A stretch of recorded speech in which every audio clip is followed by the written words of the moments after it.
this inner-city backyard in the community of Winston Heights Mountview, we were contacted by the homeowner to transform this blank slate of just turf into a modern, contemporary-feeling outdoor living space.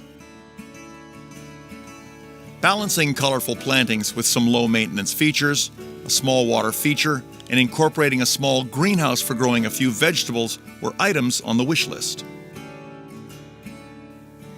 We began the layout with a central seating patio area made from dimensional flagstone that the homeowner had chose to furnish with wicker-style furniture with comfy cushions.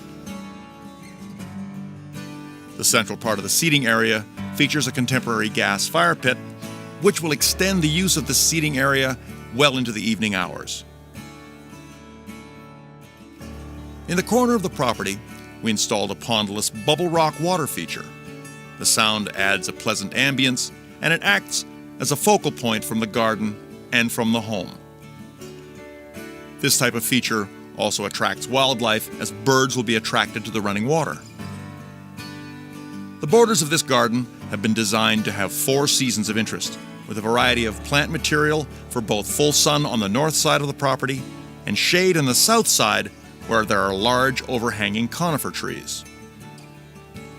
A small greenhouse was incorporated for the homeowner to produce some vegetables, and a sharp-eyed gardener will notice that the pot on the patio contains a potato plant. Modern stylings combine with the plants for a pleasing balance, both mirroring the architecture and blending to natural world. Concrete curbing and synthetic grass for low maintenance complete this backyard landscape and provide the homeowners with hours of enjoyment.